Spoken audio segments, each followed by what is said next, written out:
शाम के बजे थे 4:30 और सूरज अपना देखें ग़ुरूब होने की शक्ल में आ गया था और उसने अपनी तब जो लालगी थी ना वो फैलाना शुरू कर दी थी और ऐसे रेड रेड हो गया था सारा। और यहाँ पे ये चकोर थी, ये बोल रही थी, इसकी आवाज़ इतनी प्यारी, माशाल्लाह माशाल्लाह माशाल्लाह इतना प्यारा बोल रही थी। तो इसकी वॉइस मैंने रिकॉर्ड की थी लेकिन वो ना क्लिप मैंने ऐड नहीं किया। तो ये इतनी प्यारी लग रही थी ना बोलते हुए। ये शाम का कुछ मौसम इतना प्यारा ठंडा ठंडा सा हो रहा था और हम लोग सेन में बैठे हुए थे तो मैंने सोचा चलो थोड़ा सा शूट कर लेती हूँ। हाय फ्रेंड्स, अस्सलाम वालेकुम, खुश आमदीद, welcome back to the new vlog. कैसे हैं आप सब लोग? उम्मीद करती हूँ सब लोग खुश आबाद होंगे, मज़े में होंगे और खैर खैरियत से होंगे। अच्छा जी, क्या चल रहा है आजकल? आजकल तो मौसम की तब्दीली चल रही है और स्मॉग वगैरह छाई हुई है जिससे काफ़ी ज़्यादा गले ख़राब हो रहे हैं, आइज़ इन्फेक्शन हो रहा है सबको। और आप लोग बताएं आपकी तरफ मौसम कैसा है? तो यहाँ पे था कुछ पिछला राइस वाला क्लिप, वो मैंने ऐड करना वो भूल गई थी। मैंने सोचा चलो इस ब्लॉग में ऐड कर देती हूँ। ये देखें जी, चावलों को कुछ दम पे लगाने की सूरत हाल इस तरह की हो गई थी और ये वाले चावल देख के मेरी सिस्टर के पानी में मुँह में पानी आई जा रहा था, भूखी जा रही थी, मुझे दे दो मुझे दे दो, मैंने ऐसे चावल खाने में तू लैला साड़ी खैरा। और खाना शाना खा लिया था, भांडे शांडे भी धो लिए थे। भांडियों से कब जान छूटती है वो नहीं आप लोगों ने सुना आजकल निक्के होंदे भी भांडे ते वड्डे होंदे भी भांडे भांडे भांडी साड़ी ज़िंदगी हुई पई है। अच्छा खैर कोई नहीं, करना तो है ना। ये नेक्स्ट डे हो गया था, फिर हमने बनाई मूलियों वाले पराठे। हमने नहीं, मैंने ज़्यादा ज़िद की थी, मैंने मूलियों वाले पराठे खाने हैं। सब्ज़ी वाला आया हुआ था, दरवाजे में आया हुआ था और उठते उठते जाते जाते इन लोगों ने उसको भगा दिया। हम अभी जाते हैं उतनी देर में वो चला गया। वो कहता ताड़े नखरे मेरे को नहीं बर्दाश्त होंदे फिर ये एक मूली हम हमसायों के घर से लेके आए थे, फिर मैंने बनाया अपने लिए पराठा, बाकी सबको दिए मैंने दाल के साथ रोटियां और मैंने बनाया अपने लिए वो मांगी हुई मूली का पराठा जो हम हमसायों के घर से लेके आए थे और मैंने अपने लिए वो बनाया पराठा। मैंने सबसे पहले उसको किया कद्दूकश करने के बाद उसमें मिलाई दलिया मिर्च, नमक, ज़ीरा और खुश्क धनिया, और मुझे ना हरा धनिया नहीं मिला था, मैंने कहा चलो ये से डाल लेती हूँ। फिर पानी भी सच निकाला था वो तो बताना याद भी। फिर मैंने 2 पेड़े किए, छोटे छोटे पेड़े करके इसको बेल लिया। बेलने के बाद हमने इनकी स्टफिंग कर लेनी है। स्टफिंग करने के बाद उसको हमने पका लेना है। एक को मैंने बेल लिया था, दूसरे को बेल ली थी। दोनों को बेलने के बाद फिर हमने इनकी स्टफिंग करनी है। स्टफिंग करने के बाद इसको हमने सेक लेना है।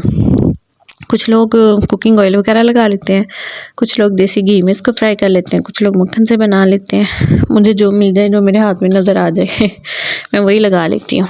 और आप लोग बताएं क्या चल रहा है आजकल? ये मैंने पराठा बनाया, ये मैंने स्टफिंग इसमें भर भर के की। मैंने कहा मैंने मूली वाल मांग के खानी है तो मैंने किसी को देना ही नहीं, मैंने सारी स्टफिंग एक ही पराठे में डाल लेनी है। एक्चुअली सब ने नाश्ता कर लिया था जब तक मेरी मूली आई थी, तो फिर मैंने कहा चलो मैं एक ही पराठा बना लेती हूँ। ये स्टफिंग कर रही थी, मुझे ना ये साइडों पे खाली खाली वाली स्टफिंग अच्छी नहीं लगती। मैं कहती हूँ भरा भरी स्टफिंग हो फिर पराठा मज़े का लगता है। स्टफिंग करने के बाद ऊपर थोड़ा थोड़ा सा मक्खन भी इसके अंदर ही लगा देना, वो ज़्यादा क्रिस्पी बनता है, मज़े का लगता है। और उसको हमने, ये देखिए मैं मक्खन लगा रही थी इसके ऊपर थोड़ा थोड़ा सा।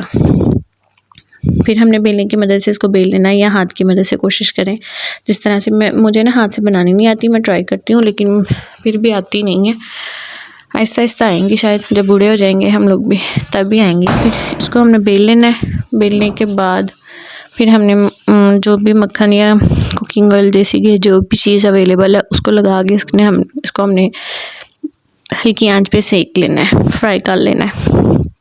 ये देखिए तवा भी गर्म हो रहा था, तब तक मैं ना इसको दबा दबा के बंद कर रही थी। मैंने कहा जो भर भर के इसके अंदर डाला है ना वो कहीं फट के बाहर ही ना आ जाए, इसका जो पेट है ना वो फूला हुआ, कहीं वो ओवर ईटिंग की वजह से वो बाहर ही ना आ जाए। तो मैं इसको मैं हाथों की मदद से इस तरह से दबा रही थी कि मैंने कहा इसका फूला हुआ पेट बाहर ही ना आ जाए, फट ही ना जाए एक दफ़ा से। तो मैं इसको फिर भी दबा रही थी, दबाते दबाते बंद करी जा रही थी और साथ में मैं इसको फैला रही थी कि मुझे बेलने के साथ ना ही इसको बेलना पड़े। मैंने हाथ की मदद से इसको बनाया, तकरीबन बन ही गया था। मेरी कोशिश जो है ना, मेरी मेहनत जो है ना वो रंग ले ही आई थी। हाय मुझे इतनी खुशी हो रही थी, मैं हाथ से पराठा बनाया, मुझे तो चाय चढ़ गया था। पर यह है कि वो वाला मज़ा नहीं आया जो बेलने की मदद से आता है। मुझे तवे में डालने में प्रॉब्लम हो रही थी, मैं तवे पे इसको किस तरह से डालूँ, मेरे से डाला नहीं जा रहा था। मैं कह रही थी मेरी ना अक्सर बाजू जल जाती है। और ये देखिए जी हमारा पराठा माशाल्लाह एक तरफ से पक गया था, तो उसकी दूसरी साइड चेंज कर ली थी और मैंने मक्खन के साथ इसको हल्का हल्का सा लगा के इसको फ्राई करती जा रही थी, क्योंकि मेरे बल में नहीं आ रहा था, मेरे से हैंडल नहीं हो रहा था। फिर मैं ऐसा क्योंकि इसमें स्टफिंग मैंने बहुत ज़्यादा की हुई थी। ये देखें तकरीबन पक रहा है, अच्छा सा पक रहा है। शुक्र है या अल्लाह, खाने में भी इतना मज़े का ही हो जितना मैंने मेहनत से इसको बनाया है। तो दिखने में तो काफ़ी अच्छा लग रहा है, खाएंगे तो पता चलेगा कि क्या इसमें हमने अपनी करतूत की हुई है। तो अच्छा, जब ऑयल के साथ इसको फ्राई करते हैं ना, कुकिंग ऑयल के साथ, वो ज़्यादा मतलब ऑयल डाल के इसको पराठे का फ्राई करते हैं, वो वाला भी बहुत मज़े का लगता है, क्रिस्पी क्रिस्पी सा ना। वो भी एक क्रिस्पी बन जो उसमें आता है ना, तो वो अपना मज़ा एक अलग सा ही मज़ा आता है उसके साथ। पराठे के साथ दही हो। सर्दियों में कितने पराठों के ऑप्शन होते हैं, मूली वाला पराठा, गोभी वाला पराठा, आलू वाला पराठा, कितने सारे ऑप्शन होते हैं। और ख़ास तौर पे साग का ऑप्शन होता है ना। तो ये देखें जी कुछ फाइनल लुक हमारी। साथ में मैंने दही रख ली थी, दही के साथ मैं पराठा अपना एंजॉय करूँगी। सब लोग खा के उठ गए थे, तो अब मेरी बारी थी। मैंने कहा मैंने तो तसल्ली के साथ ही खाना है, जितनी तसल्ली से आप लोगों ने मुझे मूली ला के दी ना, मैंने उतनी तसल्ली से पराठा खाना है। ये देखें अंदर मैंने जो ओवर स्टफिंग की थी ना, वो कितनी मज़े की लग रही थी। खैर चलें जी अपना पराठा एंजॉय करते हैं, आप लोग भी आ जाएं जी जिसने खाना है। उसके बाद ये कुछ बर्तन पड़े हुए थे, मैंने कहा चलो बर्तन अब उठा लेती हूँ। रज के खा पी लिया है, सब लोग उठ के चले गए थे, अपने अपने कामों के साथ मसरूफ़ हो गए थे। फिर मैं अपने बर्तन उठाने लगी थी।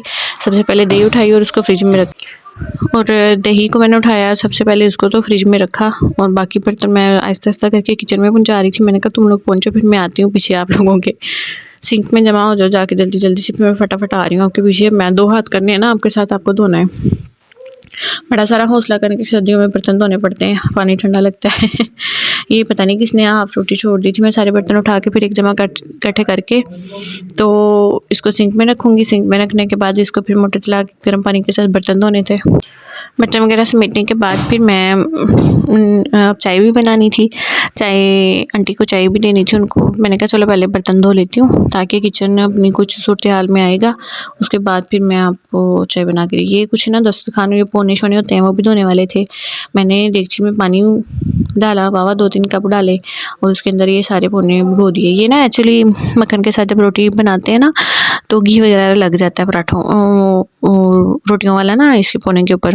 तो वो चिकनाई वाले पोनों को साफ़ करने के लिए पहले हमने पानी गर्म कर लेना है। पानी गर्म करने के बाद उसके अंदर ये डिप कर देने हैं। डिप करने के बाद फिर हम लोगों ने ना सर्फ डाल देना है। ये अच्छी तरह से पकेंगे, फिर हमने इसकी फेंटी लगा के इसको पानी से निचोड़ के फिर हमने इसको रख देना है। ये देखिए बाकी सूरत हाल किचन की, तौबा तौबा तौबा, भांडे नहीं मुकने का नाम लेते, क्या करे बंदा। और ये सर्फ एक्सेल डाल रही थी। मैंने कहा सर्फ एक्सेल डालती, बोनस के साथ अच्छे से साफ़ नहीं होते, तो फिर मैं सर्फ एक्सेल डालती हूँ उसके अंदर, या कोई भी और जो सर्फ आपके पास है ना वो डालें। और इसको अच्छे से पकाना है। चिकनाई जब ना मतलब ज़्यादा पकेगा तो चिकनाई निकलेगी। और मैं इसको ना इसके तो दबा रही थी कि जल्दी से सारा मतलब पक जाए, कोई साइड इसकी रह ना जाए। ये मैंने भांडे शांडे धो लिए थे, वेली हो गई थी मैं। तो ये मैंने मूलियों वाला थोड़ा सा बैटर बचा हुई थी स्टफिंग, साथ में रोल में जो रोल भी बचा हुआ पड़ा हुआ था। अब मैंने भी चाय बनानी थी, उसके बाद मैंने कहा चलो पहले इसको कूट लेते हैं अच्छे से, इसके साथ ज़रा हाथापाई कर लेते हैं, डंडे शंडे मारते हैं इसको, इसकी तो चिकनाई निकालते हैं। और साथ में कपड़े धोने वाले पड़े थे, ये देखिए जी हमारे पोनों 2 शो के मैंने यहाँ पे रख दिए और एक लटका दिए, और वो मैं बेटे की शर्ट भी लटकाई हुई है धो के। चलो जी, फिर दोपहर का टाइम हो गया था, कुछ खाने को दिल कर रहा था। फ्रिज चेक करते हैं, फ्रिज में से ये निकला जी कुछ खाने को पड़ा था। चलो किचन में आई तो मैंने कहा देखती हूँ क्या बनाया था। आंटी ने दाल बनाई हुई थी, वो पीली वाली दाल बनाई थी, साथ में हरा धनिया डाला हुआ था, ये मेरे ख्याल में ज़ीरा है वो डाला हुआ था। फिर मैं चावल गर्म करने का सोच रही थी, फिर मुझे ये आ रहा था हाय अल्लाह इसको गर्म किया तो फिर मुझे सॉस पैन धोना पड़े, फ्राई पैन धोना पड़ेगा। चलो खैर कोई नहीं, बड़ा सारा दिल करके उसको गंदा कर लेते हैं। फिर मैं चावल गर्म कर लिए थे, ये थोड़े से चावल थे जो रात में बनाए हुए थे ना, बाकी सब तो हमने खा पी लिए थे। ये इतने से बचे थे, मैंने कहा इनको गर्म करके साथ में दाल डाल के अपना एंजॉय करती हूँ। उतनी देर में भी फिर मुझे स्नेहा आ गया था, मैसेज आ गया था कि इधर हमारी तरफ आ जाओ, दूसरे घर में आंटी लोग कह रहे थे उधर आ जाओ। फिर मैंने अपने चावल वहीं पर ढके और फिर मैं ले गई थी साथ में। तो वो मैंने वो दूसरी बच्ची आती है हमारी हेल्पर, उसको पकड़ाए। मैंने कहा घर वो सियाने नहीं कहते थे घरों जाओ खा के अगे मिलन पका के तुसी अपनी रोटी नाल ही लैके जाओ, की पता तुहानू लभे या ना लभे तो चावल मैं ऐसे साथ ही डांप के लेगी। मैंने कहा चलो उधर सीन में बैठ के खाते हैं, वहाँ पे उनके साथ में एंजॉय करते हैं फैमिली के साथ सब लोग। चैनल को लाइक करें, वीडियो को शेयर करें और सब्सक्राइब करें प्लीज़। चैनल को सब्सक्राइब करें, वीडियो को शेयर करें। और ये चावल मैं इसमें शामिल कर रही थी प्लेट में डाल के, तो दाल मैंने कटोरी में डाली है और डाल के भी ले जाएंगे उधर। उधर बैठ के भी मज़े के साथ हम लोगों ने हाथ के साथ खाने हैं। अच्छा, सब में बैठ के खाने का एक अपना ही मज़ा होता है, सब लोग साथ में एंजॉय करते हैं। ठंडे चावल हो या गरम दाल हो, तो ठंडे चावल हो, ये की बात होती है। तो मैंने बर्तन में दाल डाली थी, थोड़े से चावल डाले थे और उसको पकड़ा दिया था साथ में। तो फिर उधर जाके मैंने कहा चलो हाथ खाते हैं, साथ में चाय रखेंगे, प्याज काटेंगे, रायता डालेंगे, सारे लिबास मत पूरे वगैरह करके इसका दाल चावल एंजॉय करेंगे। ओके जी, वीडियो को लाइक करें, शेयर करें, सब्सक्राइब करें चैनल को, और सब्सक्राइब करें। अल्लाह हाफिज़, थैंक यू जी।